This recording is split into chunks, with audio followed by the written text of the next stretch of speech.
तो बेसिकली यहाँ पे हम लोगों ने लास्ट पढ़ा हुआ है in adiabatic process. In adiabatic process slope of the curve, slope of the curve जो भी है pressure versus volume is directly proportional to gamma होता है विथ नेगेटिव साइन,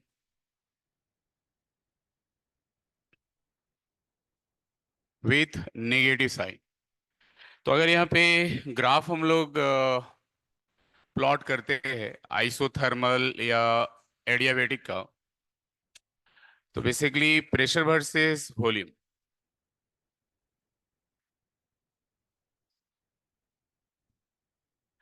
तो प्रेशर वर्सेस वॉल्यूम डायग्राम की अगर हम लोग बात करते हैं तो आइसोथर्मल के लिए ये कैरेक्टरिस्टिक हमें मिलता है। मान लीजिए ये रिवर्जिबल आइसोथर्मल है। रिवर्जिबल आइसोथर्मल, तो अगर एडियाबेटिक एक्सपेंशन हो रहा है तो एडियाबेटिक एक्सपेंशन ये कैरेक्टरिस्टिक इसके क्या होगा, नीचे आएगा। तो यहाँ पे पीवी का power 1 is equal to constant है, और यहाँ पीवी का पावर गामा, और गामा जस्ट 1 से बड़ा किसके लिए होगा, नॉन लीनियर पोलिएटॉमिक के लिए 1.33।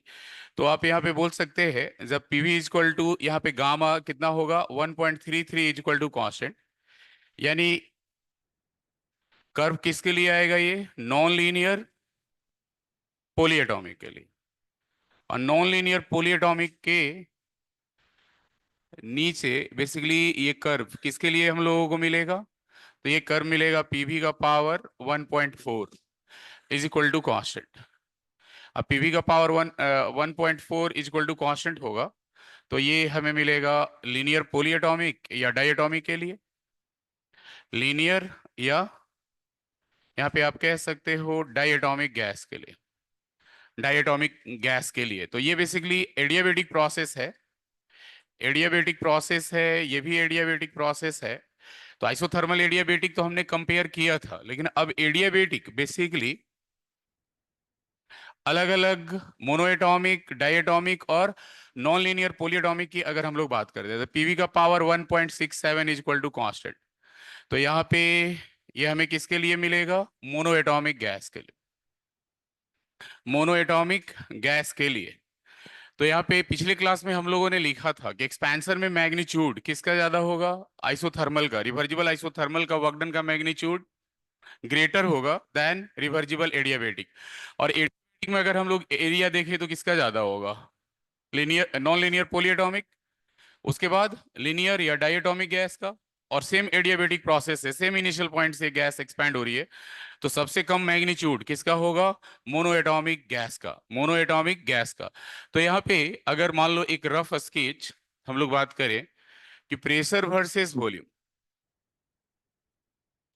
प्रेशर वर्सेस वॉल्यूम, अगर मान लो यहाँ पे एक आइडियल गैस को अलग अलग रास्ते ले जाया जा रहा है, ये रिवर्जिबल आइसोबारिक है, आइसोबारिक रास्ते, आइसोथर्मल, एडियाबेटिक, और यहाँ पे ये क्या हो जाएगा, आइसोकोरिक। इधर वॉल्यूम क्या है, कांस्टेंट है, अब वॉल्यूम कांस्टेंट है तो ये आइसोकोरिक होगा। तो आइसोथर्मल एक्सपेंशन हो रहा है यहाँ पे, आइसोबारिक, आइसोथर्मल, एडियाबेटिक, और साथ ही साथ ये कौन सा प्रोसेस है, तो इसमें आप बोल सकते हैं आइसोकोरिक। और आइसोकोरिक में वर्क डन क्या होगा, जीरो। तो अगर सपोज मान लो यहाँ पे मैग्नीट्यूड ऑफ वर्क डन की अगर आप बात करो तो सबसे ज्यादा वर्क डन किसका मिलेगा, hmm, order of magnitude of work done, same ideal gas को सेम इनिशियल पॉइंट से ले जाया जा रहा है, आइसोबैरिक का होगा, क्योंकि एरिया इसका ज्यादा हम लोगों को मिलेगा। तो यहाँ पे जो मैग्नीट्यूड होगा आइसोबारिक का ज्यादा होगा। उसके बाद आइसोथर्मल, और आइसोथर्मल एडियाबेटिक, और जीरो किसका होगा, तो लास्ट में आप लिखेंगे आइसोकोरिक, आइसोकोरिक प्रोसेस के लिए। तो इसको लिखेंगे, लिखने के बाद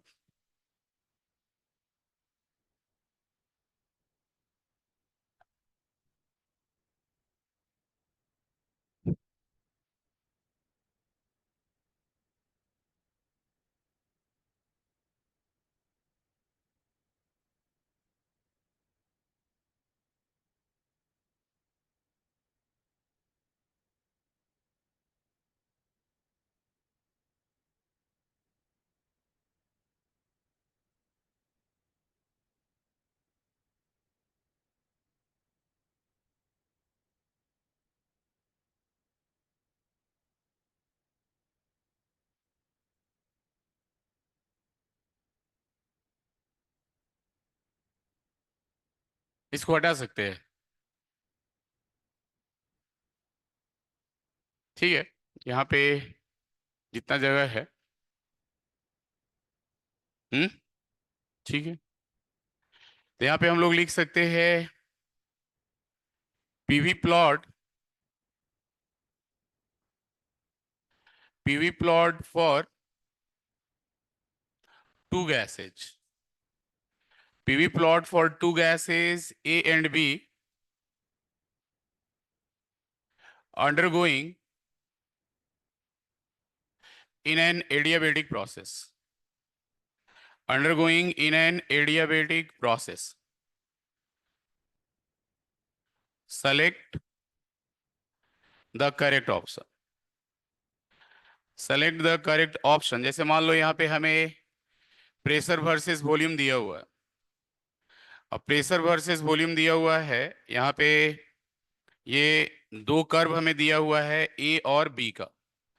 और जैसे यहाँ पे दिया हुआ है हम लोगों को neon and O2।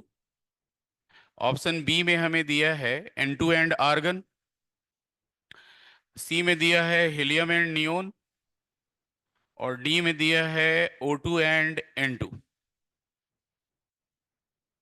O2 and N2, इसको लिखेंगे।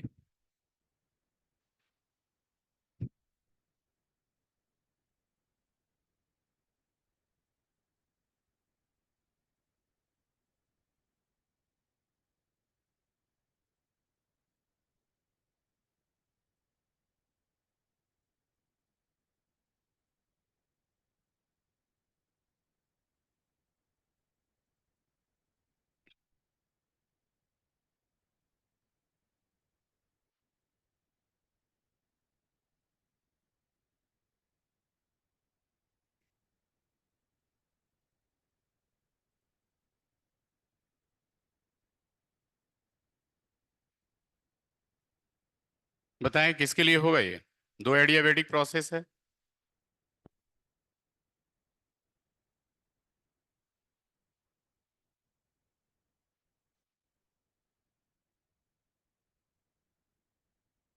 तो जैसे कि हम लोगों ने देखा कि यहाँ पे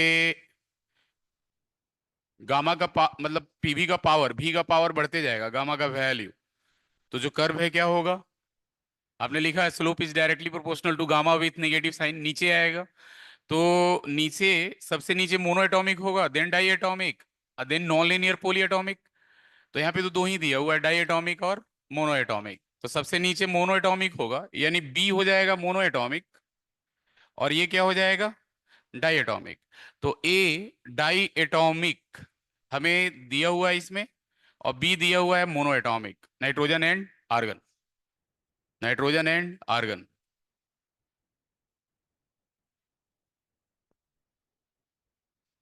इसको हटा सकते हैं ये वाला।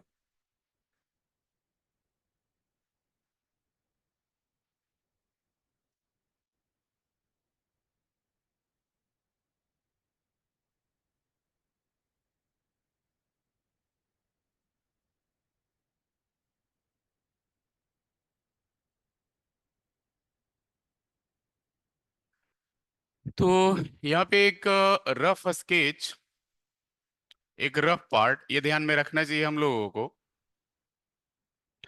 कि अगर मान लो यहाँ पे प्रेशर वर्सेस वॉल्यूम की अगर हम लोग बात करते हैं, तो जैसे हम लोगों ने यहाँ पे लिखा पीवी का power 1 is equal to constant, ये आइसोथर्मल है। और इधर है पीवी का power gamma is equal to constant, और ये गामा इज ग्रेटर देन 1। तो वैसे ही अगर कोई पॉलीट्रॉपिक प्रोसेस दिया हुआ हो, तो v का पावर घटेगा तो ये कर्व क्या होगा, ऊपर आएगा। पीवी का power 0.5 is equal to constant. या यहाँ पे सपोज पीवी का पावर 0.5 जैसे आपने लिया हुआ है, और वैसे ही यहाँ पे पीवी का पावर x हो, तो आप लिख सकते हो x क्या होगा, x लेस देन होगा, x लेस देन 1 होगा। और साथ ही साथ ये मैंने 0.5 के ऊपर लिखा हुआ है, तो 0.5 से भी क्या होगा, छोटा होगा। तो कर्व आप बेसिकली एक रफ स्केच दिमाग में रख सकते हैं अगर मैग्नीट्यूड ऑफ वर्क डन बताना हो। तो एक रफ स्केच कि अगर v का पावर कम होते जाएगा तो कर्व क्या होगा, ऊपर शिफ्ट होगा, और बेसिकली कम होगा, सॉरी, पावर बढ़ेगा तो कर्व क्या होगा, नीचे आएगा। तो बाद इसको लिखने के बाद हेडी देंगे आप, फ्री एक्सपेंशन और पॉलीट्रॉपिक प्रोसेस हम लोगों ने नहीं पढ़ा हुआ है, पॉलीप्रोटिक ये नहीं पढ़ा है ना हम लोगों ने। तो इसको पढ़ते हैं। हाँ बोलो, कुछ बोल रहे हो आप? नहीं कुछ बोलो। हाँ बताओ। जो तुम्हारे मन में हो।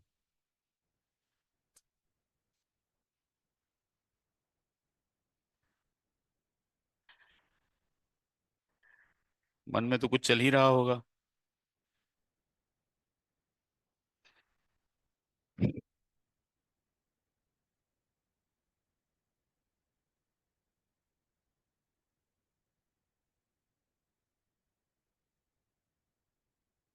क्वेश्चन बना के आए होंगे आज।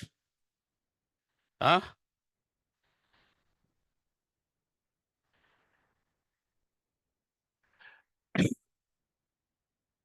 तो नेक्स्ट हेडिंग लिखेंगे पॉलीट्रॉपिक प्रोसेस। अब पॉलीट्रॉपिक प्रोसेस जैसे आप लोगों को मान लीजिए कोई जैसे पीवी का पावर एन हमने लिखा हुआ है, इस तरह का कोई रिलेशन दिया हुआ होगा, जैसे पीवी का पावर एक्स यहाँ पे हमने लिखा, तो पीवी का पावर एक्स या पीवी का power N is equal to constant दिया हुआ होगा। तो पॉलीट्रॉपिक प्रोसेस की अगर हम लोग बात करते हैं, तो पॉलीट्रॉपिक प्रोसेस में बेसिकली जो भी गैसियस सिस्टम है वह, जैसे यहाँ पे पीवी का power N is equal to constant, इस कैरेक्टरिस्टिक को ओबे कर रहा है। तो इसका कैलकुलेट करना है आप लोगों को, calculate molar heat capacity for this process, calculate molar heat capacity, molar heat capacity, साथ ही साथ आप वर्क डन बताओ, क्यू बताओ, एंड डेल्टा यू बताओ आइडियल गैस के लिए। कैलकुलेट कीजिए, बताइए क्या आ रहा है। कोई आइडियल गैस बेसिकली, इस कैरेक्टर आइडियल गैस के लिए सारा हम लोगों ने यहाँ पे पढ़ा हुआ है। पॉलीट्रॉपिक प्रोसेस पीवी का power N is equal to constant को बेसिकली फॉलो करते हुए एक पॉइंट से, इनिशियल पॉइंट से फाइनल पॉइंट तक बेसिकली पहुंचता है। तो उस प्रोसेस का मोलर हीट कैपेसिटी क्या होगा पॉलीट्रॉपिक प्रोसेस में। आपने लिखा है heat capacity can varies from minus infinity two plus infinity depending on process. तो इसके लिए क्या आएगा मोलर हीट कैपेसिटी।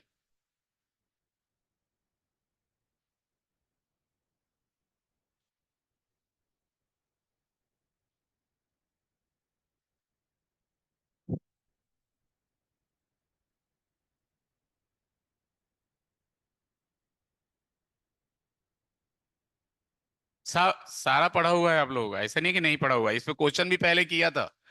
शुरुआत में सेकंड थर्ड क्लास में हम लोगों ने क्वेश्चन किया हुआ है। बताए।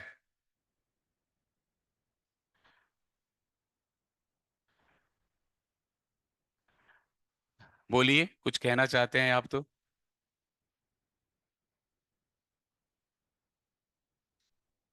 आप भाई साहब बैठे हुए हैं, सबको बनाना है यहाँ पे। मैंने आपको कहा है कि पॉलीट्रॉपिक प्रोसेस में कोई आइडियल गैस सिस्टम, ये पीवी इक्वल टू, पीवी का power N equal to constant को ओबे कर रहा है यहाँ पे, और आपको बताना है कि मोलर हीट कैपेसिटी क्या होगा इस प्रोसेस पे। तो मोलर हीट कैपेसिटी की अगर आप बात करते हैं तो आपने पढ़ा हुआ है first law of thermodynamics, D U is equal to D Q plus D W. तो डी यू हम सभी ने पढ़ा आइडियल गैस के लिए एनसीबीडीटी, ये डी क्यू होता है एनसीडीटी, एनसीडीटी पढ़ा था ना, एनसीडीटी, एमएसडीटी, कैपिटल सीडीटी पढ़ा हुआ था, तो एनसीडीटी। और डी डब्ल्यू क्या होता है, तो डी डब्ल्यू होता है माइनस पीडीवी, डी डब्ल्यू होता है माइनस पीडीवी। तो अगर यहाँ पे हम लोग लिखे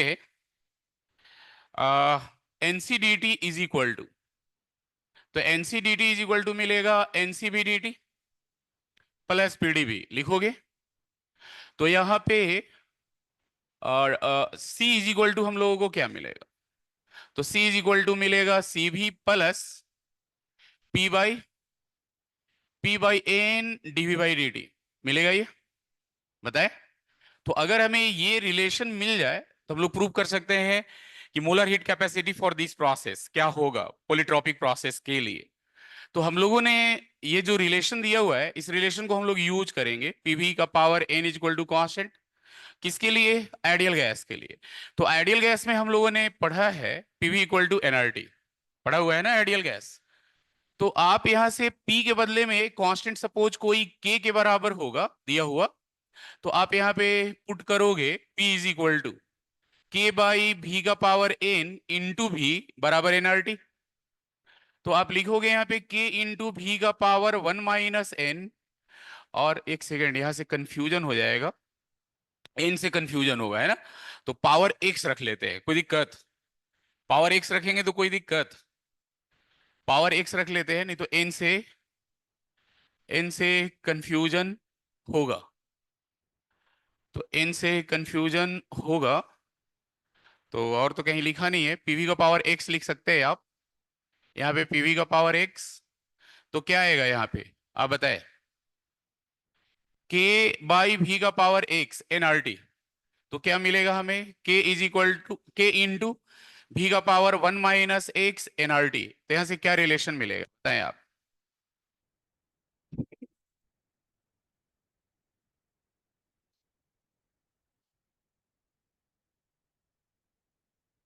सिंप्लीफाई करें, बताएं क्या आ रहा है।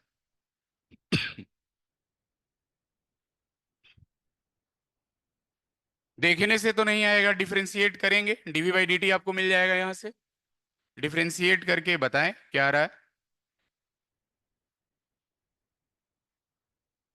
हम्म, तो यहाँ से आपको ये मिला के, इसका डिफरेंशिएशन करेंगे भी का, तो 1 - x भी का पावर 1 - x - 1, और ये डीवी और एन आर डी टी लिखेंगे आप। तो यहां से हम लोगों को क्या रिलेशन, ये -1 कैंसिल आउट होगा, तो के बाई भी का पावर एक्स यहाँ पे मिला, ये -1 कैंसिल आउट हो गया, तो के बाई भी का power X 1 - x is equal to N R, DV by D T चाहिए तो यहाँ पे डी टी बाई डीवी मिल रहा है तो उल्टा लिख लिया जाए, अभी इतना ही लिखते हैं, के इंटू 1 - x अभी का power -x DV N R D T, इसको सिंप्लीफाई करेंगे तो डीवी बाई डी टी किसके बराबर मिलेगा, DV by D T is equal to N R by K into 1 - x into V का पावर -x होगा, ऊपर जाएगा तो भी का पावर x हो जाएगा, तो भी का पावर x हो गया, तो k और भी पावर x आपको क्या दे देगा, तो ये 1 बाई पी दे देगा, यहां से k बाई भी का पावर x, नहीं k बाई भी का पावर x p देगा, तो यहाँ पे 1 बाई पी मिलेगा, तो आप यहाँ पे लिखोगे N R by P 1 - x।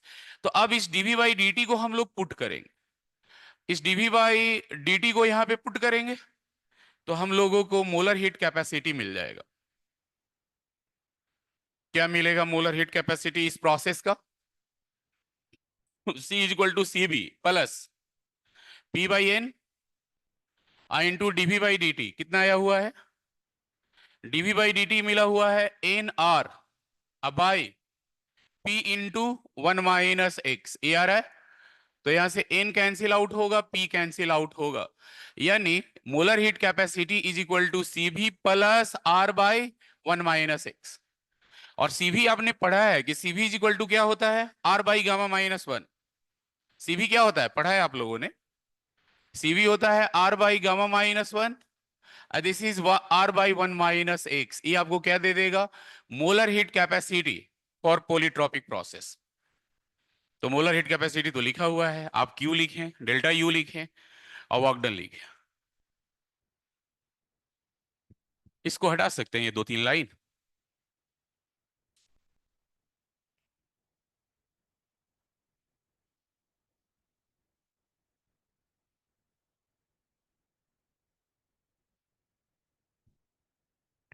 तो आप यहां से कोरिलेट कर सकते हैं कि मोलर हीट कैपेसिटी अलग अलग प्रोसेस के लिए क्या आएगा। आप अगर आइसोथर्मल के लिए बात करते हो, ध्यान दो, तो आइसोथर्मल के लिए एक्स कितना होगा, 1 होगा, पीवी का पावर एक्स, और एक्स 1 होगा तो आपको सी क्या मिलेगा, इंफिनिटी। 1/0 इंफिनिटी होगा, इंफिनिटी में कुछ भी ऐड करो। तो आइसोथर्मल के लिए एक्स 1 होगा तो सी टेंस टू इंफिनिटी, ये आपने पहले भी पढ़ा हुआ है। और अगर आप बात करते हो आइसोबारिक के लिए, तो आइसोबारिक के लिए प्रेशर क्या होता है, प्रेशर कांस्टेंट होता है। तो प्रेशर कांस्टेंट होगा तो क्या मिलेगा यहां पे, पीवी का power X is equal to constant है, क्या मिलेगा, अरे भी का पीवी प्रेशर कांस्टेंट यानी एक्स 0 होगा तभी ना मिलेगा। तो आइसोबारिक की अगर आप बात करते हो तो आइसोबारिक के लिए एक्स क्या होगा, 0, पीवी का पावर एक्स, पीवी का पावर 0, भी का पावर 0 1 होगा तो प्रेशर कांस्टेंट। तो ये एक्स 0 होगा तो आपको सी कितना मिल जाएगा, सी मिलेगा सी भी प्लस आर, यानी सी आइसोबारिक के लिए जब आप लिखते हो ना तो सी किसके बराबर होता है, सीपी के बराबर होता है। आइसोबारिक के लिए जब आप C लिखते हो तो C is equal to CP, और यहां पे ये आपको सीवी प्लस क्या मिल जाएगा, R मिल जाएगा, CP minus CV is equal to R. और यहां पे जैसे अब और भी मान लीजिए जो प्रोसेस है, यहां पे आपने एक तो पुट किया x is equal to 1, x is equal to 0, isochoric के लिए क्या लिखेंगे, हम्म, पीवी इक्वल टू एनआरटी है तो क्या होगा, तो C is equal to C V हो जाएगा। x किसके बराबर होगा, x किसके बराबर होगा, x किसके बराबर होगा कि सी भी होगा। अरे तुम लोग अजीब व्यक्ति हो भाई। अरे अगर पीवी इक्वल टू एनआरटी है, आइसोकोरिक है, वॉल्यूम चेंज नहीं हो रहा है, वॉल्यूम फिक्स है, तो यहाँ पे क्या लोगे, क्या आएगा, R/1 माइनस एक्स, इंफिनिटी आएगा। आइसोकोरिक के लिए सी बराबर सी भी, ये तो होता है। आइसोकोरिक की बात करते हैं, वॉल्यूम कांस्टेंट होगा, तो वॉल्यूम कांस्टेंट होगा तो सी किसके बराबर होगा, मोलर हीट कैपेसिटी सीवी के बराबर होगा, पढ़ा हुआ नहीं है, माइनस इंफिनिटी, आइसोकोरिक के लिए। आइसोकोरिक के लिए एक व्यक्ति ने माइनस इंफिनिटी बताया, ठीक है। और एडियाबेटिक के लिए क्या आएगा, तो एडियाबेटिक के लिए यहां पे क्या आ जाएगा, एक्स गामा रखेंगे तो 1 माइनस गामा आ जाएगा। तो अलग अलग प्रोसेस के लिए आप रख सकते हैं, लेकिन आइसोकोरिक के लिए किसी ने माइनस इंफिनिटी बताया, माइनस इंफिनिटी कैसे,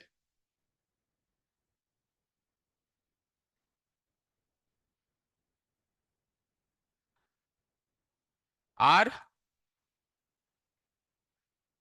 हाँ, हाँ, तो एक्स माइनस इंफिनिटी आप ये भी तो लिख सकते थे ना यहाँ पे। आइसोकोरिक की अगर आप बात करते हैं पीवी इक्वल टू एनआरटी, ये लिखेंगे ना आप, तो एनआर कांस्टेंट है और भी कांस्टेंट है, यही मिलेगा ना आपको रिलेशन। तो एन आर कांस्टेंट है, बी कांस्टेंट है, प्रेशर और टेम्परेचर वेरी कर रहा है, तो यहाँ पे सी किसके बराबर होगा, पहले भी तो पढ़ा हुआ है ना, molar heat capacity at constant volume क्या होता है, सीवी के बराबर होता है। Molar heat capacity eight constant pressure किसके बराबर होता है, सीपी के बराबर होता है। इसको लिखेंगे वर्क डन और डेल्टा यू बताएं जल्दी से आप लोग, माइनस इंफिनिटी बता दिया किसी ने, वर्क डन बताएं, डेल्टा यू बताएं क्या आ रहा है, वर्क डन और डेल्टा यू क्या आ रहा है, बोलिए।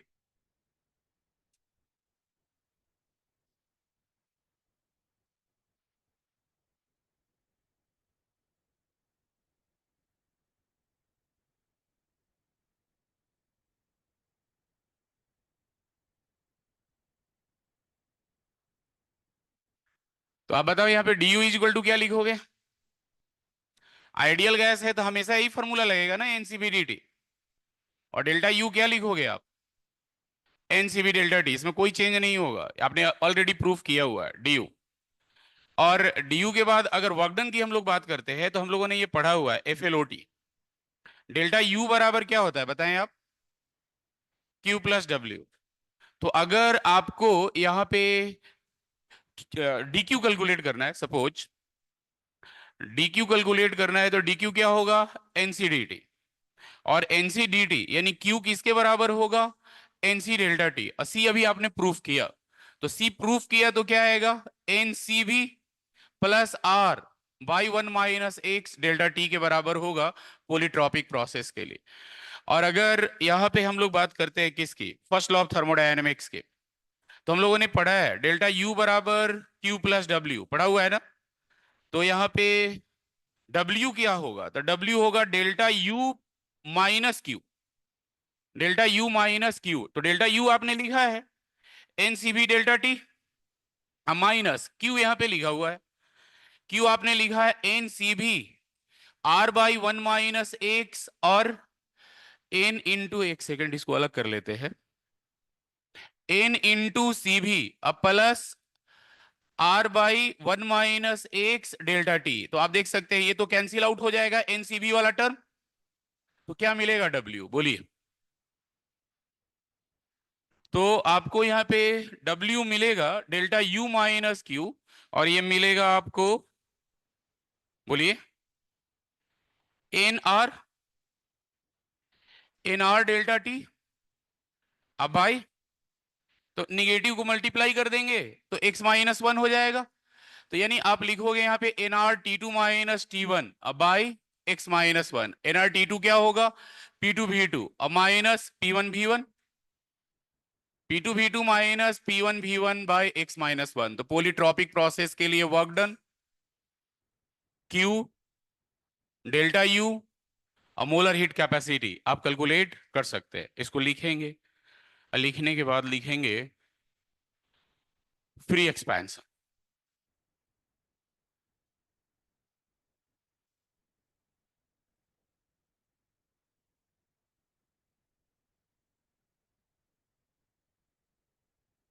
तो पीवी का पावर एक्स रहेगा, तो आप ये फॉर्मूला यूज कर सकते हैं, P two V two minus P one V one by,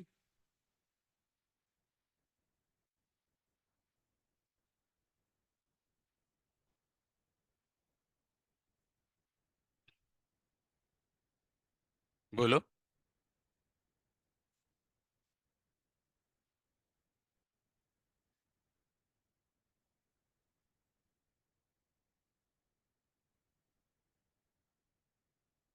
कोई बात नहीं है, समय है आपके पास, उसको चेक करेंगे, है कि नहीं?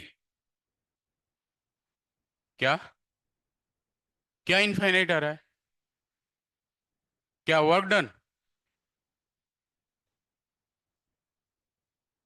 मैं तो जनरल फॉर्मूला लिखा हूं, जैसा क्वेश्चन वैसा आंसर। इतना तो कर सकते हैं ना हम लोग।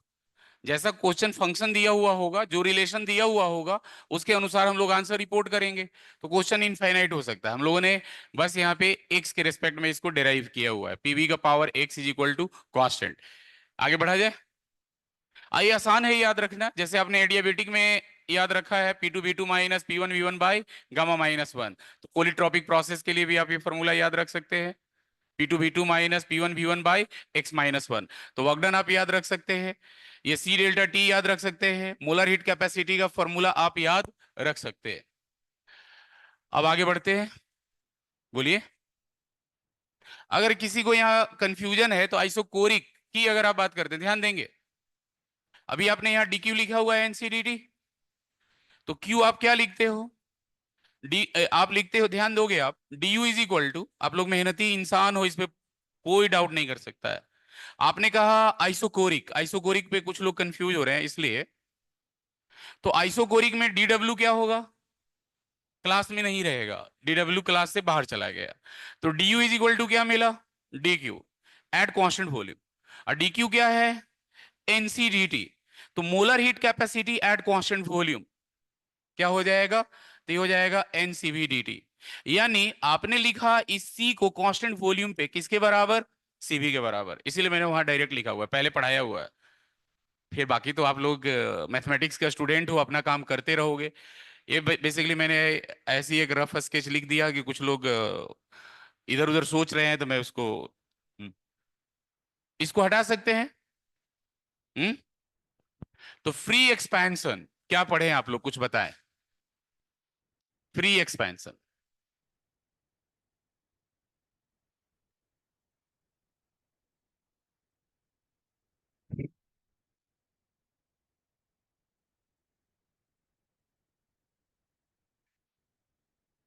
प्री एक्सपेंशन आप लोगों ने पढ़ा हुआ होगा, यानी expansion in vacuum. Expansion in vacuum. और ये एक नेचुरल प्रोसेस है। ये नेचुरल प्रोसेस है, यानी प्रोसेस क्या होगा, इरिवर्जिबल होगा। नेचुरल प्रोसेस है फ्री एक्सपेंशन। मान लो एक फ्री एक्सपेंशन की जब भी हम बात करेंगे, वहां पे वैक्यूम है तो पी एक्सटर्नल क्या होगा, जीरो होगा। ये हमें ध्यान में रखना चाहिए। नेक्स्ट, जैसा कि अगर यहां एक एडियाबेटिक चैम्बर है, यानी थर्मली नॉन कंडक्टिंग कंटेनर है, थर्मली इंसुलेटिंग कंटेनर है, तो आप यहां पे बोल सकते हो कि यहां पे एक एडियाबेटिक चैम्बर में सपोज आइडियल गैस रखी हुई है या गैस रखी हुई है, या इसे आप बोल सकते हैं थर्मली इंसुलेटिंग या नॉन कंडक्टिंग।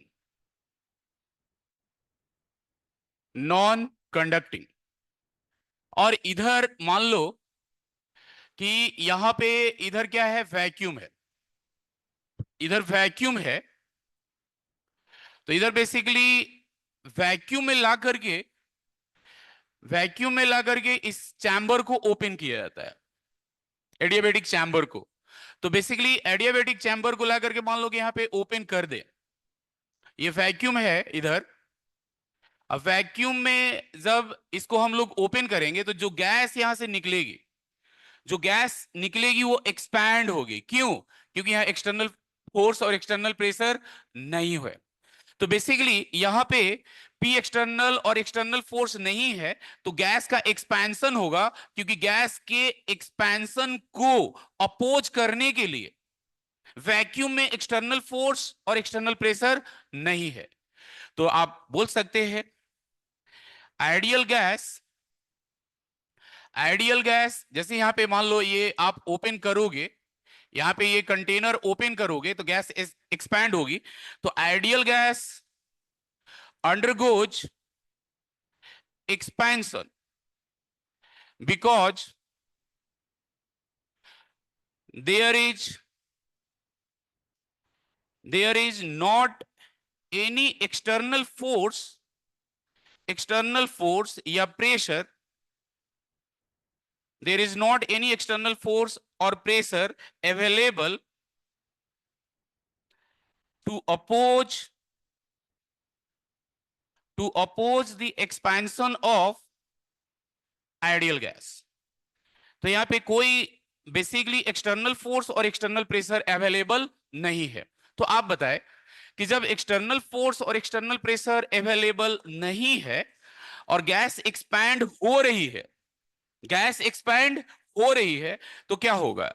यहां पे आप कह सकते हैं कि P external is equal to zero. अब पी एक्सटर्नल जीरो है तो ये नेचुरल प्रोसेस है, नेचुरल प्रोसेस है तो पी एक्सटर्नल डेल्टा वी आपने पढ़ा हुआ है। आपने ये पढ़ा है इंटीग्रल पी एक्सटर्नल डीवी या minus P external delta we. तो बेसिकली वर्क डन हमें क्या मिलेगा, जीरो मिलेगा। यहां पे वर्क डन जीरो मिलेगा। और आपने यहां पे एडियाबेटिक चैम्बर में गैस को रखा हुआ है और यहां पे वैक्यूम में इसका एक्सपेंशन हो रहा है। तो अब आप बताएं कि बेसिकली एडियाबेटिक है तो हीट तो सप्लाई नहीं होगा। तो यहां पे एडियाबेटिक होने के कारण यहां पे आप कह सकते हैं हीट इज नॉट सप्लाइड, और हीट सप्लाइड नहीं हो रहा है तो बेसिकली क्यू भी क्या होगा, जीरो होगा। और हम लोगों ने पढ़ा हुआ है कि basically first law of thermodynamics, delta U बराबर क्यू प्लस डब्ल्यू। तो डब्ल्यू जीरो, क्यू जीरो, तो डेल्टा यू भी क्या होगा, जीरो होगा। और डेल्टा यू जीरो होने का मतलब हुआ U final minus U initial zero, यानी U final is equal to U initial, यानी internal energy of ideal gas इस प्रोसेस में क्या होगा, internal energy of ideal gas constant. और जब internal energy of ideal gas constant होगा तो टेम्परेचर भी क्या होगा, टेम्परेचर भी कांस्टेंट होगा। और टेम्परेचर जब कांस्टेंट होगा तो PV is equal to constant. अब PV is equal to constant होगा तो pressure is inversely proportional to क्या होगा यहां पे, वॉल्यूम होगा। Pressure is inversely proportional to volume. इसको लिखेंगे और लिखने के बाद फिर लिखेंगे work done Q delta U U, और यहाँ पे PV equal to constant, temperature constant, pressure is inversely proportional to volume.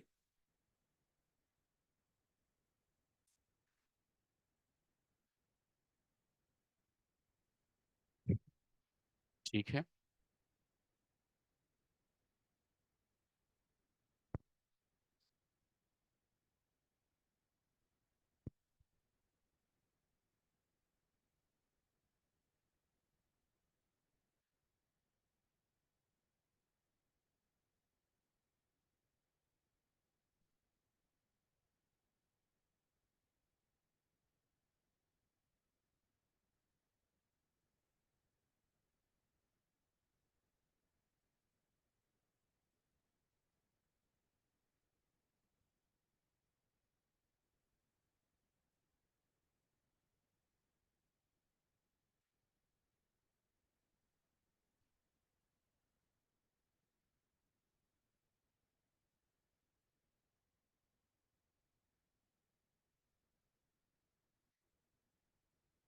बोलो बताओ। प्रेशर, हाँ, गैस का है, एक्सटर्नल नहीं है। एक्सटर्नल तो जीरो होगा ना यहाँ पे। एक्सटर्नल क्या होगा, जीरो होगा, ये ध्यान में रखेंगे। कोई यहाँ पे एक्सटर्नल फोर्स, एक्सटर्नल एजेंट नहीं है, तो यहाँ पे नो एक्सटर्नल एजेंट, कोई एक्सटर्नल एजेंट यहाँ पे नहीं है वैक्यूम में। इसको हटा सकते हैं।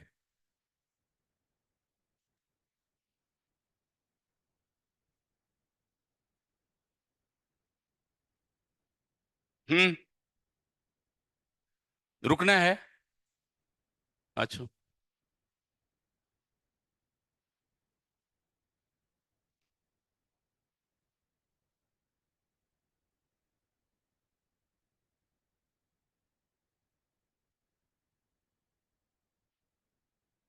आप लोगों ने कुछ क्वेश्चन वगैरह बनाया होगा, बोलिए। कुछ बोल नहीं रहे हैं आप लोग।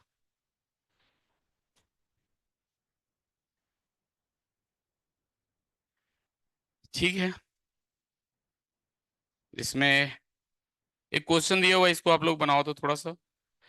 Exercise 2, question number part third का क्वेश्चन नंबर 4।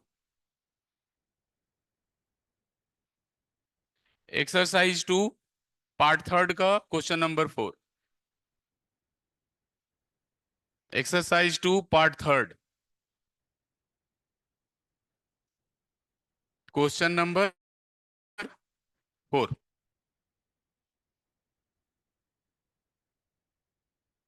मैक्सिमम टेम्परेचर आपको बताना है attained by the gas during the cycle. एक साइकिल आपको दिया हुआ है। बुक तो मैंने बोला था कि आप सभी को बुक लाना चाहिए। यहाँ पे हमें ये दिया हुआ है कैरेक्टरिस्टिक,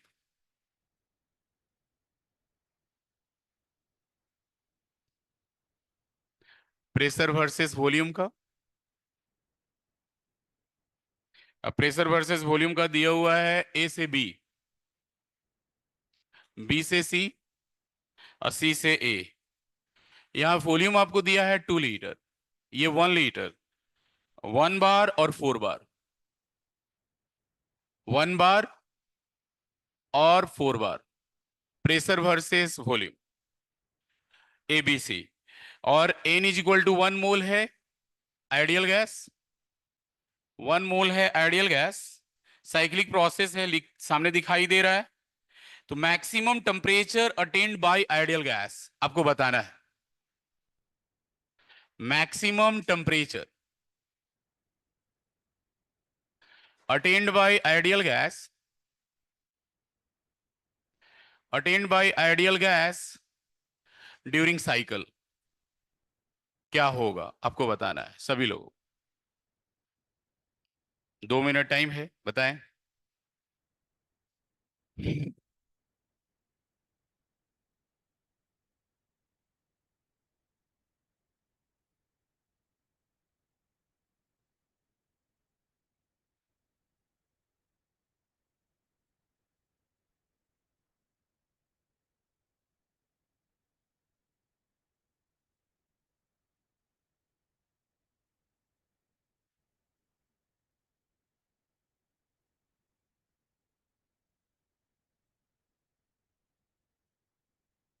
फोन ऑफ कर दो कम से कम।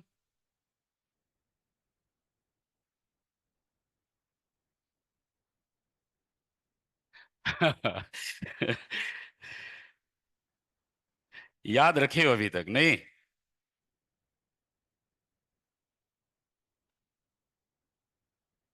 छीन लिया जाए नहीं?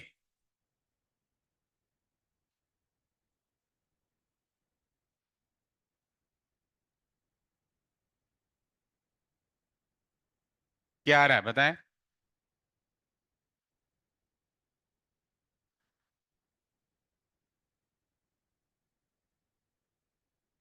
देखो पॉइंट पे तो तुम्हें टेम्परेचर मालूम है, क्योंकि तुम लोग मेहनती इंसान हो, इतना तो मालूम है। टीए निकालना आसान है, टीवी निकालना आसान है, टीसी निकालना आसान है, ये हम लोगों को मालूम है। पीवी इक्वल टू एनआरटी से। तो टीए टीबी टीसी तो आपने निकाल लिया होगा, लेकिन आपको चेक करना है बीसी पाथ पर। तो बीसी पाथ पर क्या मिलेगा? यहाँ पे आपने यहाँ पे ए तो ए बी सी निकाल लिया होगा, और यहाँ पे आप लिखेंगे maximum temperature attend bye ideal gas during path BC, क्या हमें मिलता है? तो maximum temperature attend bye ideal gas during path BC. तो ये स्ट्रेट लाइन दिया हुआ है, स्ट्रेट लाइन का इक्वेशन हम लोगों ने पढ़ा हुआ है। बोलिए। दो कोऑर्डिनेट आपको मालूम है, यहाँ कोऑर्डिनेट है बेसिकली यहाँ पे ये V1 है और ये V2 है। तो दो कोऑर्डिनेट आपको दिया है, ये P1 V1 या PV VB, और यहाँ पे आप मान लेंगे PC VC। तो y minus Y two is equal to Y two minus Y one by X two minus X one, आप लिख सकते हैं। तो यहाँ पे जो BC लाइन है, तो लाइन BC का इक्वेशन हम लोगों को क्या मिलेगा? y minus Y two. बोलिए।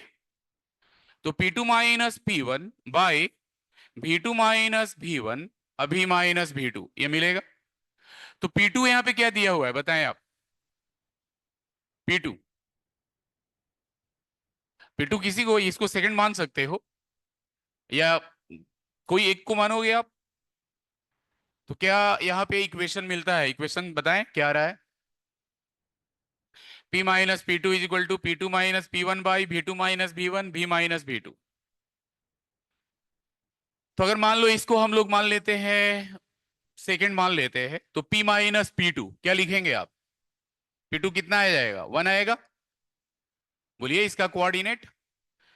और P2 1 है तो P1 कितना होगा? 4 होगा। और यहाँ पे P2 ये है तो V2 कितना होगा? 2। अब V2 2 होगा तो V1 कितना होगा? 1 होगा। और यहाँ पे आपको मिला V माइनस V2, V2 कितना है? इसको हम लोगों ने सेकंड मान लिया, ये ध्यान में रखेंगे, कंफ्यूज नहीं होना है, इसको फर्स्ट मान लिया। तो आप बताएं। V माइनस V2 है 2, इसको सिंप्लीफाई करेंगे तो 3/-3/2। तो -3/2 मिलेगा, तो -3/2 इंटू V-2, तो आपको यहां से मिलेगा 2P-2। आ कुछ गड़बड़ है? अरे सही, माइनस नहीं आएगा। तो यहां पे आपको मिलेगा -3 है, तो ये P-1 is equal to -3B या +6 हो जाएगा। बोलिए। तो P इज इक्वल टू क्या मिलेगा हम लोगों को यहाँ पे? P is equal to -3B + 7, ये मिलेगा P इज इक्वल टू। अब इसको बताएं क्या आ रहा है?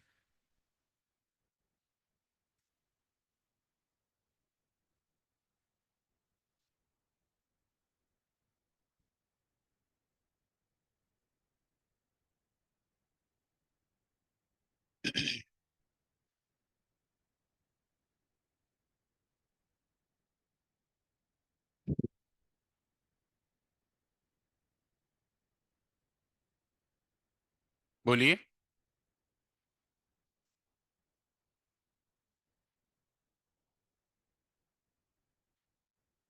हाँ, तो यहां से आपको P B is equal to NRT से पी पुट किया होगा आप लोगों ने। NRT by V is equal to -3v+7 और एन है 1 मोल। एन है 1 मोल। तो आरटी इज इक्वल टू आपको मिलेगा -3v² अब प्लस यहाँ पे 7v मिलेगा। 7v मिलेगा। इसको आपने मैक्सिमम मिनिमा से डिफरेंशिएट किया होगा। तो जब डिफरेंशिएट करेंगे तो हम लोगों को कितना मिलेगा ये r into D T by D V, यही पुट करेंगे आप। तो r into D T by D V is equal to कितना आएगा -6v+7 और D T by D V equal to 0 put करेंगे। तो यहां पे अगर D T by D V is equal to 0 put करेंगे तो क्या आएगा -6v+7 इज इक्वल टू 0। तो v इज इक्वल टू 7/6। अब v इज इक्वल टू 7/6 अगर हम लोग पुट कर दें यहाँ पे तो टेम्परेचर आपको मिल जाएगा। कितना टेम्परेचर आ रहा है बताएं। तो आपको आंसर इसमें दिया है, आ रहा है, तो ठीक है। तो यहाँ पे आप पुट कर देंगे। तो अब यहाँ पे आपको मैक्सिमम टेम्परेचर बताना है। तो 1/r -3v, ये 7/6 का होल स्क्वायर और 7 इंटू 7/6। तो यहां से आपने सॉल्व किया होगा, ये मैक्सिमम टेम्परेचर आ जाएगा। इसमें थोड़ा सा देखेंगे क्वेश्चन, क्वेश्चन नंबर 7 और 8 पार्ट 2 का, इसी में एक्सरसाइज 2 पार्ट 2 का 7 और 8। 1 मिनट टाइम है, इसको बताएं क्या आ रहा।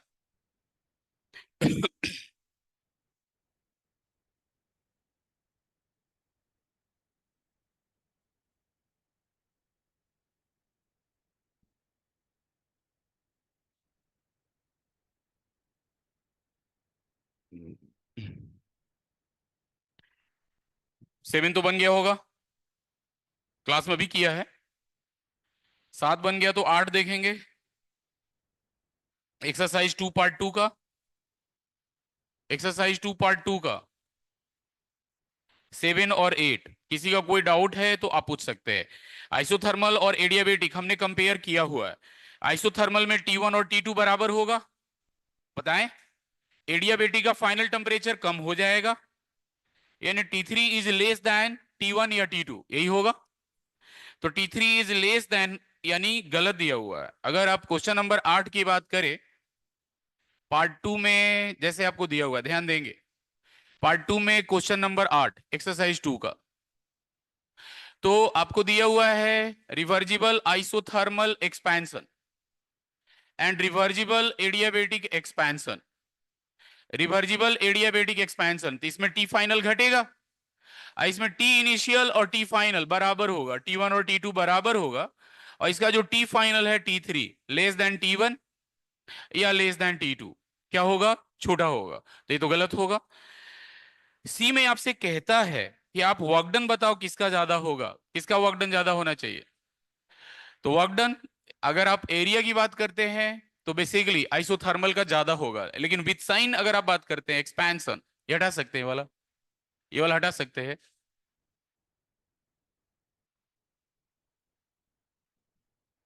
तो आइसोथर्मल का work done, magnitude of work done ज्यादा होगा एडियाबेटिक से। और लास्ट में डेल्टा यू पूछता है। तो आप बताएं, डेल्टा यू का फॉर्मूला आप सभी लोग जानते हैं। डेल्टा यू होता है NCV, T final minus T initial. तो यहां पे आइसोथर्मल है, आइडियल गैस है, आइडियल गैस है। तो आप अगर आइसोथर्मल की बात करते हो तो आइसोथर्मल में तो टेम्परेचर कांस्टेंट है, डेल्टा यू 0 होगा। और एडियाबेटिक में क्या होगा, 2-3 बार लिखा है हम लोगों ने, एडियाबेटिक में लेस देन 0 होगा, delta U equal to Q plus W, पढ़ा है ना हम लोगों ने। तो delta U is equal to Q plus W होता है यहाँ पे। और आपको मालूम है कि Q 0 है और वर्क डन निगेटिव होगा।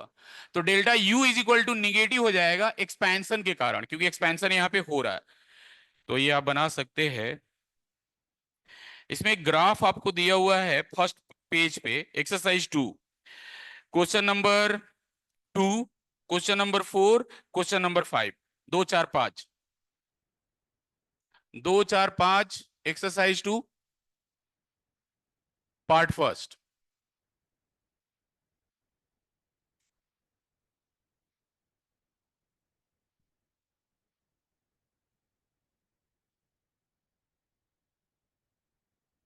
दो तो हम लोगों ने आज बनाया है, आइसोबारिक, आइसोथर्मल, एडियाबेटिक, आइसोकोरिक, बनाया है ना। फर्स्ट आइसोबारिक होगा, सेकंड आइसोथर्मल होगा, थर्ड एडियाबेटिक होगा और फोर्थ आइसोकोरिक होगा। यानी एक्सरसाइज 2 पार्ट 1 का क्वेश्चन नंबर 2 में ये ग्राफ हम लोगों को दिया है, pressure versus volume, isobaric, isothermal, adiabatic, isochoric. तो फर्स्ट, सेकंड, थर्ड, फोर्थ, तो ये आइसोबारिक है, आइसोथर्मल है, एडियाबेटिक है और आइसोकोरिक है। तो आप वर्क डन लिखना जानते हैं। मैग्नीट्यूड ऑफ वर्क डन की अगर आप बात करें, first greater than.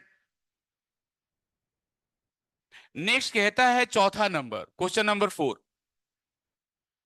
Question number 4 बताएं। डी होगा, डी, क्यों?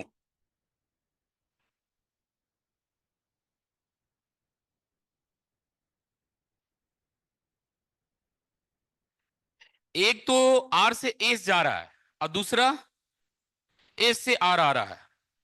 तो कहता है consider the cyclic process R to S, S to R as shown in figure. You are told that one of the path is adiabatic and the other one is isothermal.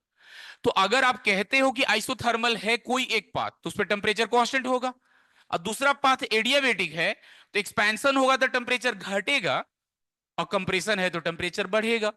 तो यहां पे अगर मान लो कि यहां पे प्रेशर वर्सेस वॉल्यूम की अगर आप बात करते हो, ये बेसिकली हम लोगों को इस तरह का एक पाथ दिया हुआ है, कैरेक्टरिस्टिक दिया हुआ है, और आर से एस, आर से एस और एस से आर ये प्रोसेस हो रहा है। तो अगर यहां पे दो पाथ है, ध्यान देंगे आप, फर्स्ट और सेकंड। अगर केस वन में हम मान लें, केस वन में मान लें कि फर्स्ट आइसोथर्मल है, बोलिए, तो फर्स्ट आइसोथर्मल है तो इस पूरे पे टेम्परेचर क्या होगा, कांस्टेंट होगा। तो सेकंड क्या होगा, आइसोथर्मल है तो ऊपर वाला यहां पे क्या हो रहा है, एक्सपेंशन हो रहा है, एडियाबेटिक होगा। तो सेकंड अगर एडियाबेटिक है तो एडियाबेटिक एक्सपेंशन होगा, और एडियाबेटिक एक्सपेंशन होगा तो इसका टेम्परेचर क्या होगा, घटेगा, और आइसोथर्मल में टेम्परेचर क्या होगा, कांस्टेंट होगा। केस टू, केस टू में अगर फर्स्ट को हम एडियाबेटिक मान ले, ध्यान देंगे आप, तो फर्स्ट एडियाबेटिक कंप्रेशन हो रहा है। तो एडियाबेटिक कंप्रेशन हो रहा है तो ये मैंने आपको लिखाया है, डेल्टा यू बराबर Q plus W. Q zero होगा तो डेल्टा यू बराबर डब्ल्यू, और डब्ल्यू पॉजिटिव होगा कंप्रेशन में तो delta U greater than zero, यानी T final greater than T initial, temperature बढ़ जाएगा। तो कहता है कि फर्स्ट अगर एडियाबेटिक है तो यह टेम्परेचर ज्यादा होगा, जब ज्यादा होगा तो आइसोथर्मल के ऊपर होगा। तो अगर सेकेंड आइसोथर्मल है, सेकेंड आइसोथर्मल है तो आइसोथर्मल क्या होना चाहिए, नीचे होना चाहिए, ऊपर नहीं होना चाहिए। तो यहां पे आप ध्यान रखेंगे कि जब हम लोग कर्व ड्रॉ करते हैं तो यहां पे एडियाबेटिक कंप्रेशन की बात करता है, तो कंप्रेशन में ये कर्व क्या हो जाएगा, ऊपर हो जाएगा, और इसका क्या हो जाएगा, आइसोथर्मल का नीचे होगा। तो कॉन्ट्राडिक्शन हो रहा है ना यहाँ पे, यानी सेकेंड कह रहा है कि आइसोथर्मल है, तो आइसोथर्मल में तो टेम्परेचर बराबर होगा, टी इनिशियल और टू टी फाइनल जो भी होगा। तो एडियाबेटिक कंप्रेशन वन नहीं हो सकता है, क्यों, कंप्रेशन होगा तो आइसोथर्मल के क्या होना चाहिए, ऊपर होना चाहिए। आपने ये ग्राफ पढ़ा हुआ है ना, pressure versus volume, T1, T2, T3, T3 is greater than T2, T2 is greater than T1। ये क्वेश्चन बना था 2007 में। ये भाई साहब जो बनाए थे वो आपको हैं हिमाचल प्रदेश में, आईएस है, यहाँ पे आए थे, तो उन्होंने पहली बार ये क्वेश्चन बनाया था, फिर ये आ गया। और कोई व्यक्ति, ये 2007 में बना था, मिस्टर हरिकेश सर थे, उन्होंने ये बनाया था क्वेश्चन पहली बार 2007 में। और कोई व्यक्ति, एक्सरसाइज में 2 4 5, 5 नंबर मैंने बोला था, बताओ।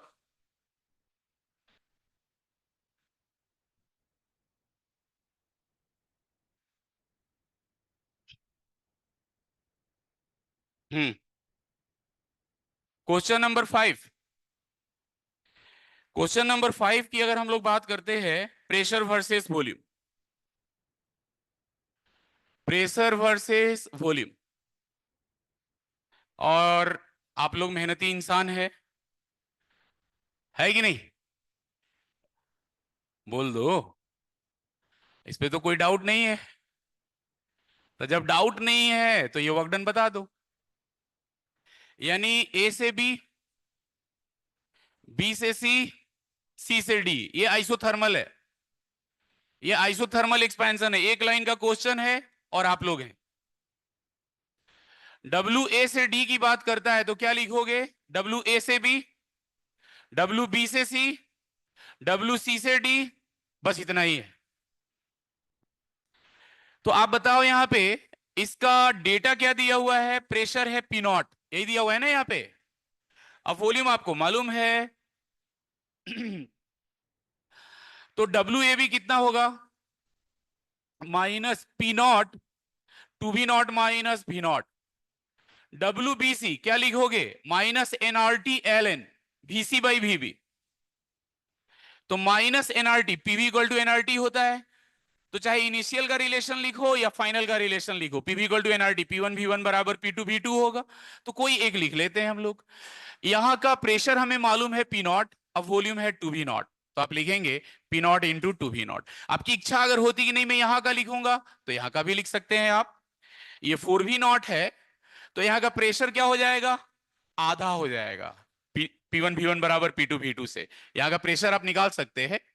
यहां का प्रेशर आप किससे निकालेंगे? PB VB is equal to PC VC. तो पीबी है पी नॉट, अब वीबी है टू वी नॉट, तो पीसी आप निकाल लेंगे। अब वीसी कितना हो जाएगा? फोर वी नॉट, यानी पीसी मिला पी नॉट बाई टू। तो आप कोई भी पुट करेंगे वही आएगा। वीसी कितना दिया है? फोर वी नॉट, अब by two V naught L N two, तो minus two P naught V naught L N two. CD कितना है? आइसो बारिक है कंप्रेशन, तो आप लिखेंगे माइनस पी, और यहां का प्रेशर हम लोगों ने निकाल लिया, this is P naught by two, और V D minus V C, two V naught minus four V naught, minus minus plus, तो P naught by two into two V naught, यानी पी नॉट वी नॉट। अब इसको जब जोड़ोगे तो ये तुम्हें मिला minus P naught V naught, जब इसको जोड़ोगे तो ये कैंसिल आउट हो जाएगा। बोलो, तो आंसर क्या मिल जाएगा? डब्ल्यू ए डी, ए से D is equal to minus two P naught V naught L N two. एक क्वेश्चन है इसमें, या थोड़ा अब आगे बढ़ते हैं। एक क्वेश्चन ऐसे है एक्सरसाइज टू में, एक कंप्रहेंशन, कंप्रहेंशन पेज नंबर 54 पे, ये जेई एडवांस में आया हुआ क्वेश्चन है, अच्छा क्वेश्चन है। एक कहा, ये तो आइसोथर्मल है, तो आइसोथर्मल में टेम्परेचर कांस्टेंट होगा, PV equal to NRT, and this PV will be equal to या तो पीवीवीबी या पीसीवीसी, कोई भी पुट कर लो आप। ये कंप्रहेंशन, उसके बाद थोड़ा सा आगे बढ़ेंगे। ये हटाया जाए, मुस्कुरा रहे हो जी, है? ये हटाया जाए।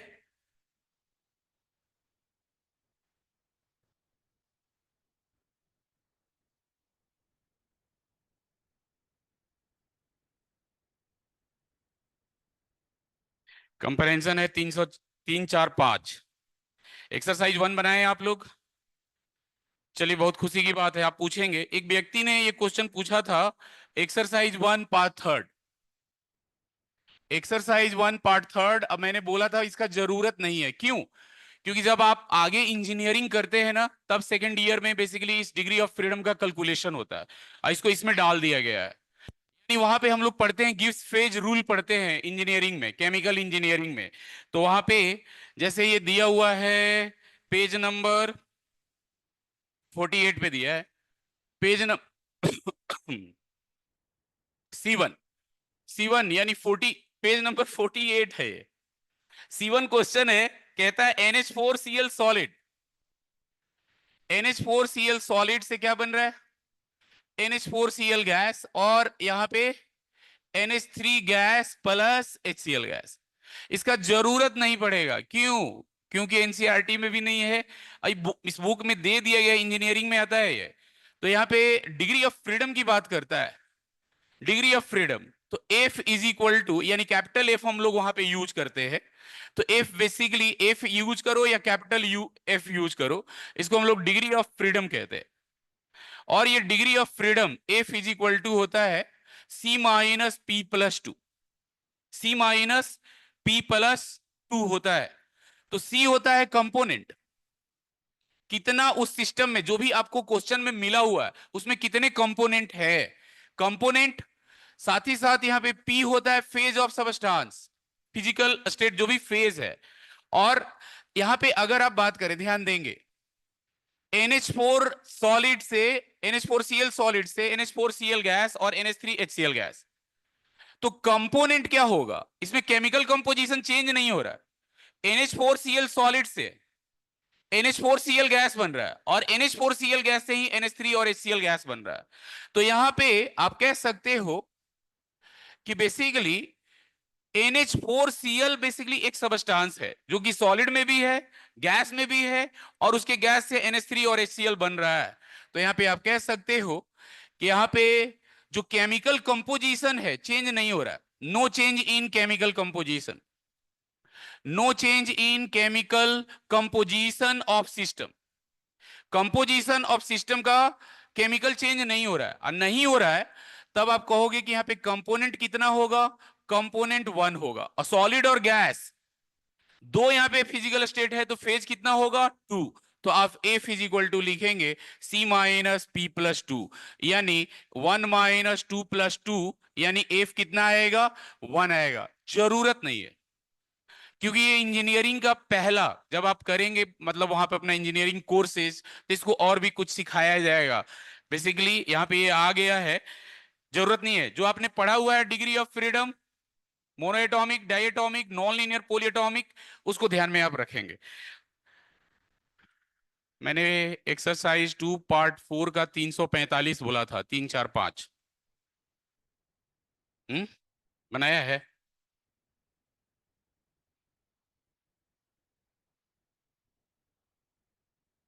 अच्छा, मिनट चाहिए, ठीक है, मिनट चाहिए तो है।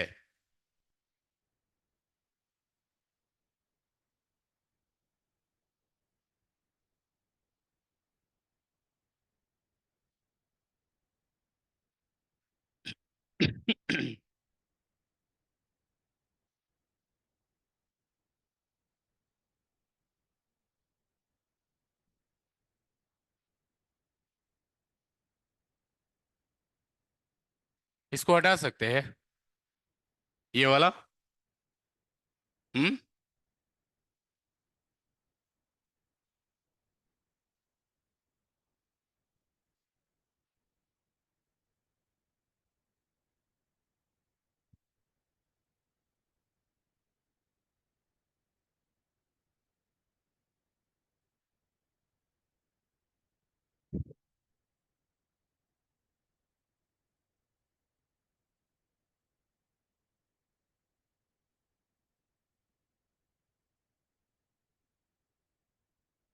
सिंपल सा क्वेश्चन है, बन गया होगा।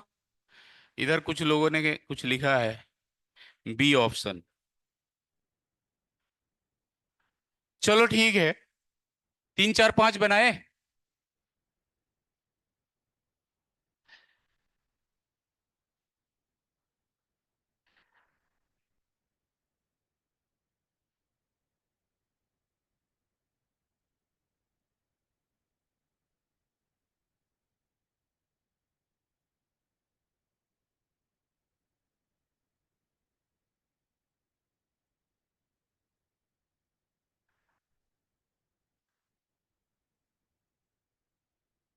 when an ideal gas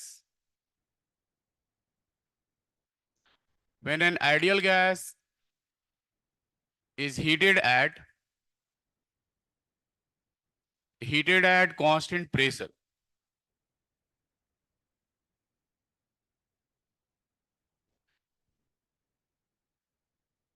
the fraction of heat supplied, the fraction of heat supplied which increases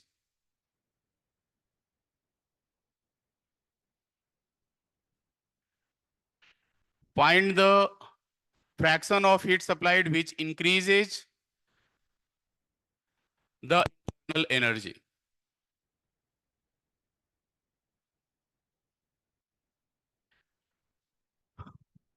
इसको हटा सकते हैं ये वाला। तो आपको बताना है fraction of heat supplied which increases the internal energy of gas.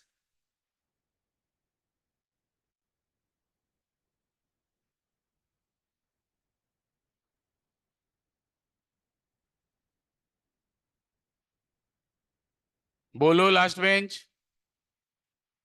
ये हटाया जाए फर्स्ट पार्ट।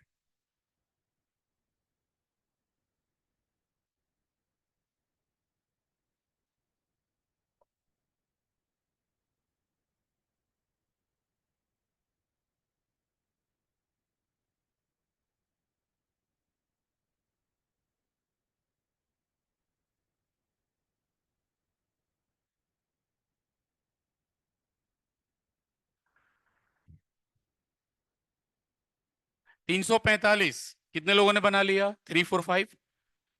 हाँ, कुछ लोग तो ऐसे बैठे हुए हैं जैसे लगता है 5 वाला बन गया है। 5 वाला भी तो बनेगा। ठीक है, देखा जाए क्या दिया हुआ है इसमें आखिर। ये एक्सरसाइज 2 पार्ट 4 कंप्रहेंशन है। और ये कंप्रहेंशन जेई एडवांस का है। किस साल का है नहीं पता है, बुकलेट में रखा गया एक्सरसाइज 2 में। तो प्रेशर वर्सेस वॉल्यूम की अगर आप बात करते हो तो हम लोगों को ये डायग्राम दिया हुआ है। और ये डायग्राम ए से सी, सी से बी गैसेस सिस्टम जा रहा है, ए से डी और डी से बी। कहता है when a system is taken from A to B along path ACB is shown in figure. 80 joule of heat flows into the system A to C और C से B, यानी यहां पे QACB कितना है? 80 जूल फ्लो हुआ। कहता है द सिस्टम डज WACB कितना हो जाएगा? सिस्टम वर्क करता है तो आप यहां से डेल्टा U बता सकते हैं। आप डेल्टा U A से C C से B is equal to QA से C C से B। अब प्लस क्या लिखेंगे आप बताएं? WA से C C से B लिख सकते हैं आप। कितना आएगा ये? कितना मिलेगा हम लोगों को? तो कहता है यहां पे how much heat flows into the system along path ADB calculate करना है। तो यहां से आप पहले UB माइनस UA निकाल लें आप।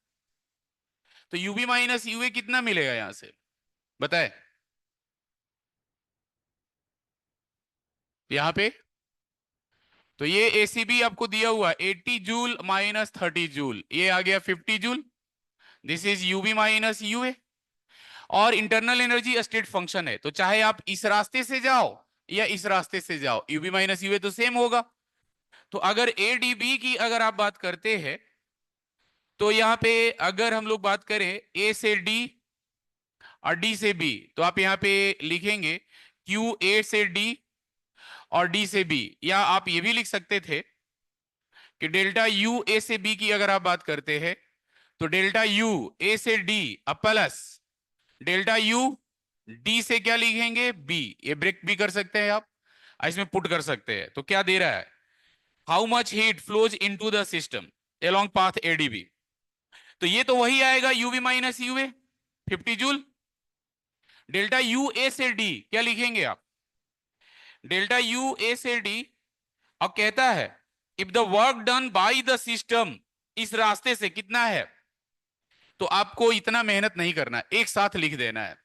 एक साथ लिख देना है। इतना डेटा हम लोगों को एक साथ का दिया हुआ है एडीबी। तो आप लिखेंगे QADB प्लस WADB, ये दिया हुआ है। तो ये WADB दिया हुआ है, ये 50 हो गया। और QADB आपको बताना है। और ये आपको वर्क कर रहा है कितना? -10 जूल। तो QADB कितना आ जाएगा? 60 जूल, यही आएगा। सेकंड में क्या कह रहा है, यानी फोर्थ में बताए? चौथा में, चौथा में आपको कह रहा है कि when the system is return from B to A along the curved path, curved path से आता है, बी से ए आता है कर्व्ड पाथ से, बी से ए आता है कर्व्ड पाथ से, तो work done on the system is 20 joule. Work done on the system, इस रास्ते से यानी ए से बी आ रहा है, तो work done on the system 20 joule है। और कहता है डज द सिस्टम एब्जॉर्ब और liberate heat and by how much, तो सिंपल सा फॉर्मूला है यहां से। अगर आप यहां से बी से ए आ रहे हो तो आप यहां पे लिखोगे डेल्टा यू बी से A is equal to Q B से ए अब प्लस डब्ल्यू बी से ए लिखोगे आप। तो आप बताओ डेल्टा यू बी से ए कितना हो जाएगा, जस्ट इसका निगेटिव, तो -50 जूल आप लिखेंगे। और इस रास्ते से कितना वर्क हो रहा है, work done on the system हो रहा है इस रास्ते से, तो +20 जूल हो जाएगा। तो क्यू बी से ए आपको कितना मिलेगा बताएं आप, तो क्यू बी से ए आपको मिलेगा -70 जूल, निगेटिव है तो रिजेक्टेड होगा, इस रास्ते से हीट क्या होगा, रिजेक्ट होगा। पांचवा नंबर में क्या कहता है,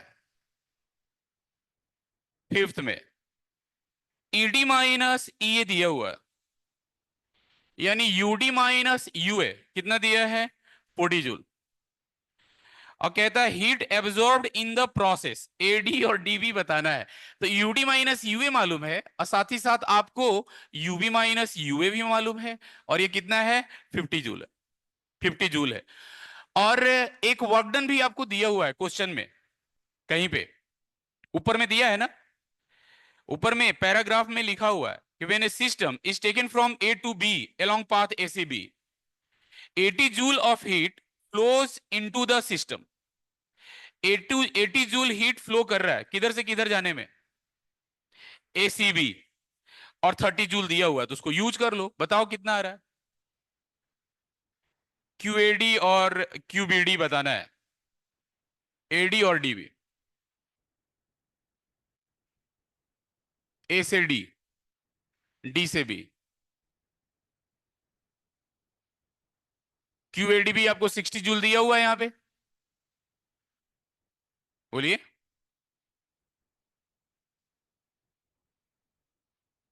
अलजेब्रा यूज करना है और तो कुछ यूज नहीं करना है, अलजेब्रिक मैनिपुलेशन करना है आपको, अलजेब्रा यूज करना है, इसको अरेंज करेंगे आप, अगले क्लास में पूछेंगे, मैं समय यहां खर्च नहीं करूंगा अरेंज करने में, मैं फॉर्मूला लिख रहा हूं एप्लीकेशन ऑफ, समय उधर 5 मिनट है, 7 मिनट। तो गैसियस स्टेट के लिए हम लोगों ने पढ़ा, तो सॉलिड लिक्विड पे कौन सा फॉर्मूला लागू होगा, फेज ट्रांजिशन और रिएक्शन को थोड़ा स्पीडली लिखते हैं, और इसको हम लोग अगले क्लास में कंक्लूड कर लेंगे। यानी अगले क्लास में सेकेंड लॉ ऑफ थर्मोडायनेमिक्स में आपका रीडिंग असाइनमेंट है, आप पढ़ेंगे basically second law of thermodynamics कैसे इंट्रोड्यूस हुआ, और साथ ही साथ वहां पे क्लॉसियस का स्टेटमेंट है, कैल्विन का स्टेटमेंट है, या हीट इंजन और रेफ्रिजरेटर और कार्नोट इंजन हटा सकते हैं। ये तो अत्याचारी व्यक्ति हो भाई, हैं, कभी से बात कर रहे थे, हे भगवान। Application of first law of thermodynamics, तो पहला हम लोगों ने पढ़ा फॉर आइडियल गैस सिस्टम, तो आइडियल गैस सिस्टम के लिए हम लोगों ने पढ़ा डी यू बराबर D Q plus D W, work done बराबर पढ़ा फॉर्मूला हम सभी ने -P एक्सटर्नल डीवी, इनिशियल से लेके फाइनल तक, या delta U is equal to हम लोगों ने पढ़ा Q plus W, delta U is equal to Q plus W first law of thermodynamics. या हम लोगों ने गैस के लिए पढ़ा D U is equal to NCV D T, या delta U is equal to NCV delta T, या D U is equal to हम लोगों ने पढ़ा, इसको एक साथ ही कोरिलेट कर लेते, D U is equal to NCV D T, और यहां पे आप लिख सकते हैं F/2 एनआर डी टी, और delta U is equal to NCV delta T, F/2 NR delta T, ये रिलेशन हम लोगों ने पढ़ा। इसको हटा सकते हैं ये वाला। हाँ, इसको फ्रैक्शन ऑफ हीट सप्लाइड आपको बताना है। Find fraction of heat supplied which increases the internal energy. और यहां पे अगर मान लो ये आइडियल गैस की अगर आप बात करते हो, मैंने कोई गैस यहां नहीं लिखा हुआ है, सपोज मान लेते हैं डाई एटॉमिक, ध्यान देंगे सभी लोग, या सिंबल के रूप में भी बता सकते थे। तो आप यहां पे फ्रैक्शन ऑफ हीट सप्लाइड की अगर आप बात करते हो, जो इंक्रीज करता है इंटरनल एनर्जी को, तो amount of heat supplied increases internal energy by total amount of heat supplied. This is fraction of heat supplied which increases the internal energy. तो du आप लिखते हो ncbdt और dq लिखते हो कांस्टेंट प्रेशर पे है, तो ये आप लिखते हो ncpdt। तो ये कैंसिल आउट होगा, तो this is equal to cv by cp, यानी 1/गामा। और 1/गामा आपने पढ़ा है, जो भी गैस दी हुई होगी उसका आंसर आप रिपोर्ट कर सकते हैं। इसको हटा सकते हैं वाला।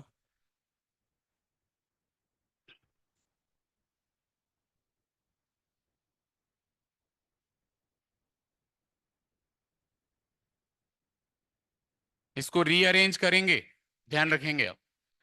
डीएच की अगर आप बात करते हो, दिस इज एनसीपीडीटी, या F/2+1, क्या लिखते हैं आप यहां पे एनआरडीटी, या delta H is equal to आप लिखते हो NCP delta T, F/2+1 NR delta T. यहां से आप delta H, delta U, work done और क्यू भी कैलकुलेट कर सकते हो फर्स्ट लॉ ऑफ थर्मोडायनेमिक्स से। सेकेंड अगर हम लोग बात करते हैं, ध्यान देंगे, for solid and liquid system, for solid and liquid system, और यहां पे डेल्टा एच गैस के लिए आप ये भी यूज कर सकते हो, delta U plus del of PV, del of PV. अब पीवी होता है एनआरटी, तो एनआर डेल्टा टी यूज कर सकते हो, यानी delta H is equal to delta U plus NR delta T. तो यहां पे हम लोग लिखेंगे डी यू बराबर D Q plus D W, लागू होगा first law of thermodynamics. Delta U बराबर क्यू प्लस डब्ल्यू लागू होगा सॉलिड और लिक्विड सिस्टम पे। फिर अगर हम लोग वर्क डन की अगर बात करते हैं, तो वर्क डन का यूनिवर्सल फॉर्मूला सभी पे लागू होगा, माइनस पी एक्सटर्नल डीवी। और वर्क डन के बाद अगर हम लोग बात करें डीयू की, तो डीयू आप लिखोगे NCVDT, but this is not equal to F/2 NRDT. क्यों? क्योंकि ये गैस पे लागू होता है और यहाँ है क्या, सॉलिड और लिक्विड, यानी डिग्री ऑफ फ्रीडम यहाँ पे अप्लीकेबल नहीं होगा, ये ध्यान में रखेंगे, ये लागू नहीं होगा। यानी डेल्टा यू की अगर आप बात करते हो, तो एनसीबी डेल्टा टी लिखोगे, this is not equal to F/2 NR delta T, क्योंकि डिग्री ऑफ फ्रीडम गैस के लिए लागू होता है। डीएच की अगर आप बात करते हो, तो NCPDT, this is not equal to F/2+1 NRDT, ये लागू नहीं होगा। Delta H is equal to NCP delta T, और लागू नहीं होगा F/2+1 एनआर डेल्टा टी, ये लागू नहीं होगा। इसको हटा सकते हैं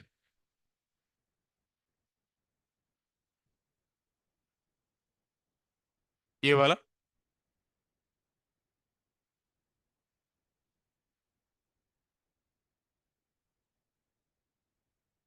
हाँ, ठीक है, लिखो। तो आपने ये पढ़ा है एच बराबर यू प्लस पी भी, तो यहाँ डेल्टा एच बराबर होगा delta U plus P2V2 minus P1V1, solid और लिक्विड के लिए। तो delta you, delta H, booklet में आप लोगों ने पढ़ा होगा फॉर्मूला।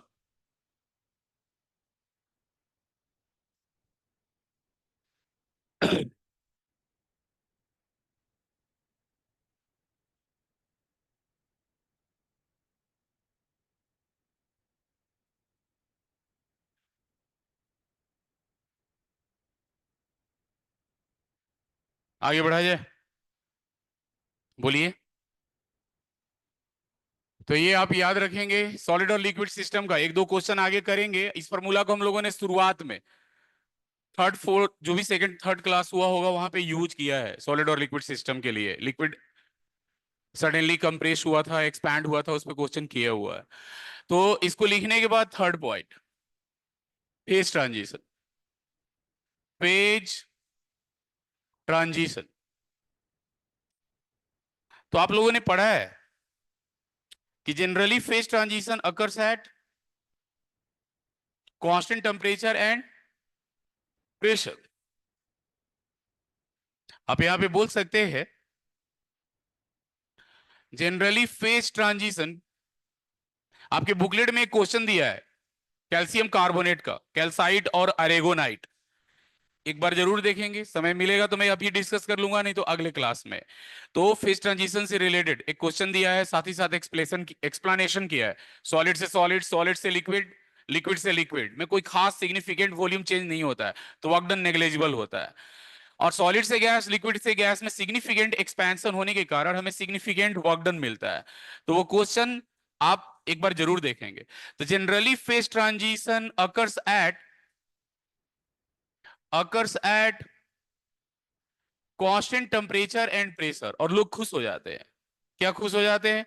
टेम्परेचर कांस्टेंट है, dt जीरो है, डेल्टा टी जीरो है। dt जीरो है तो कहते हैं कि du जीरो होगा, du जीरो होगा। ये गलत बात है, du जीरो नहीं होगा। कोई du अगर जीरो लिखता है गलत है, या delta u equal to zero लिखता है गलत है। अगर कहता है कि dt जीरो है तो dh जीरो होगा और डेल्टा एच जीरो होगा, ये क्या है? गलत है। डी और डेल्टा एच, डी और डी एच जीरो नहीं होगा।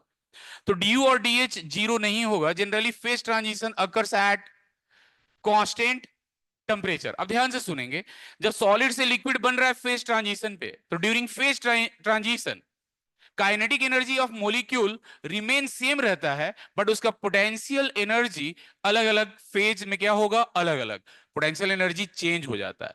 और due to change in potential energy internal energy बदल जाता है, तो वह इक्वल टू जीरो के बराबर नहीं होगा। तो आप यहां कह सकते हो, ये आप याद रखोगे कि during phase transition kinetic energy of molecules is remain same is remain same but potential energy will change. Potential energy change, so change of internal energy। ये हटा सकते वाला, ठीक है, लिखो।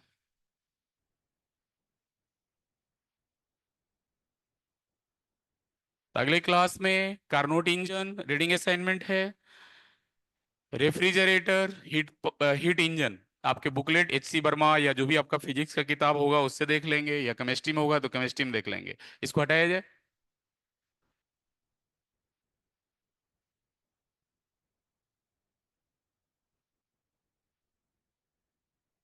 तो आप कह सकते हैं कि काइनेटिक एनर्जी रिमेन सेम रहेगा but potential energy change, so change in internal energy, change in internal energy is not equal to zero, is not equal to zero.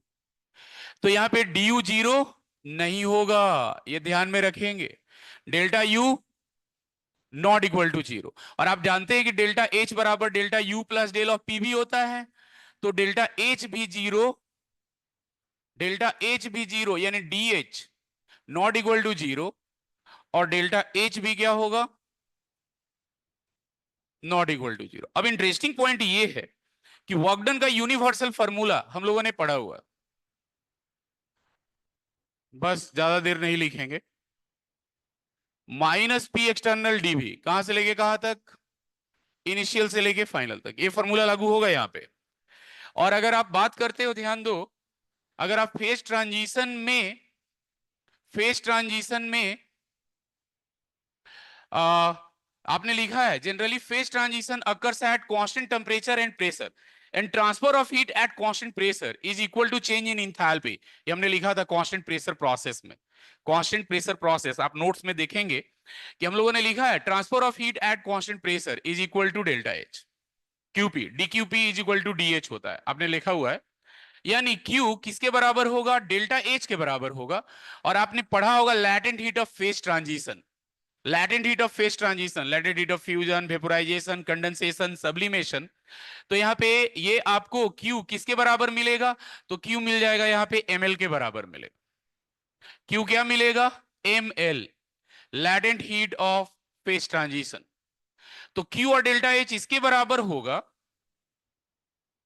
तो अगर आपको Q मालूम है, डेल्टा H मालूम है और W मालूम है, ये दोनों अगर मालूम है, तो फर्स्ट लॉ ऑफ थर्मोडायनेमिक्स से आप डेल्टा U भी कैलकुलेट कर सकते हो। बोलो आप, यानी Q और W मालूम है तो डेल्टा U भी आप निकाल सकते हो, ये जीरो नहीं होगा। तो delta H, delta U, Q और W कैलकुलेट कर सकते हैं। चौथा पॉइंट फॉर केमिकल रिएक्शन, ये मैंने क्लास में पहले करा दिया है। Chemical reaction, A gas BB gas equal to CC gas plus DD gas. तो W इज इक्वल टू होता है माइनस पी एक्सटर्नल डी भी, इनिशियल से फाइनल, इनिशियल से फाइनल। जब आप इसको इंटीग्रेट करोगे तो ये W आपको मिलता है minus P delta V, this is equal to minus delta NGRT. इस पे मैंने क्वेश्चन कराया है, आप इसको यूज कर सकते।